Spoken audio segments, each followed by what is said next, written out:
రేవంత్ రెడ్డి సర్కార్ కూడా 2 సంవత్సరాలు అయితే ఉన్నా కూడా ఇప్పటి వరకు కూడా విద్యార్థుల యొక్క మౌలిక సమస్యలని, నిరుద్యోగుల సమస్యని పరిష్కరించడంలో వైఫల్యం చెందింది. అందులో భాగంగానే జాబ్ నోటిఫికేషన్ ఇస్తామని చెప్పేసి నమ్మబలికినటువంటి రేవంత్ రెడ్డి సర్కార్ వాళ్ళ మేనిఫెస్టోలో పెట్టినటువంటి జాబ్ నోటిఫికేషన్ని ఈరోజు అమలు చేయకపోవడంతో ఈరోజు వేలాది మంది విద్యార్థులు రోడ్ల మీదకి వచ్చి వాళ్ళ ఆందోళనని వ్యక్తం చేస్తున్నారు. వాళ్ళ ఆందోళన వ్యక్తం చేస్తున్నటువంటి క్రమంలో కూడా వాళ్ళ సమస్యలను పరిష్కరించకుండా నానా బూతులు తిట్టి అరెస్ట్ చేయాలని మనం చూస్తూ ఉన్నాం. ఈ విధానాలు మేము తీవ్రంగా వ్యతిరేకిస్తూ ఉన్నాం.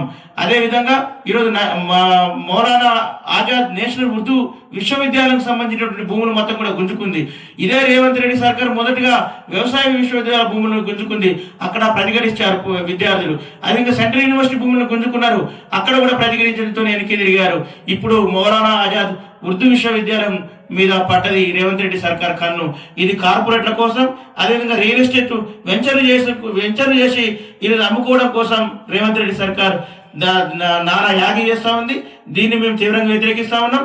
ఎవరైతే విద్యార్థులు అక్కడ ఆందోళన చేస్తూ ఉన్నారో వారికి మా సంపూర్ణమైన మద్దతుని తెలియజేస్తా ఉన్నాం. అదేవిధంగా ఈ ప్రభుత్వ పాఠశాల మొత్తం కూడా మూసివేతకు గురవుతూ ఉన్నాయి. ఇంకోవైపు ఫీజు రీయింబర్స్మెంట్ స్కాలర్షిప్లు రాక విద్యార్థులందరూ కూడా చాలా ఆవేదన వ్యక్తం చేస్తూ ఉన్నారు. మొత్తంగా చూసుకుంటే 2 సంవత్సరాల రేవంత్ రెడ్డి సర్కార్ మొత్తం విద్యార్థి నిరుద్యోగ సమస్యలు పరిష్కరించడంలో వైఫల్యం చెందింది. కాబట్టి పెద్ద ఎత్తున కేంద్ర రాష్ట్ర ప్రభుత్వాలు అవలంబిస్తున్నటువంటి విధానాలకు వ్యతిరేకంగా భవిష్యత్తులో ఖచ్చితంగా పీడిఎస్ విద్యార్థి సంఘంగా గట్టిగా ఉద్యమిస్తాం. ఈ ప్రభుత్వాలకు బుద్ధి చెప్తాం. ఖచ్చితంగా విద్యార్థి సమస్యల పరిష్కారం కోసం పోరాటం చేస్తాం. అంతిమంగా పీడిఎస్ ఏదైతే లక్ష్యాలను ఆశయాలు పెట్టుకుందో శాస్త్రీయ విద్య, సమసమాజ, నూతన ప్రజాస్వామిక విప్లవం, వీటిని సాధించేందుకు సమరశీల ఉద్యమాన్ని నిర్మిస్తామని చెప్పేసి ఈ సందర్భంగా తెలియజేస్తా ఉన్నాం.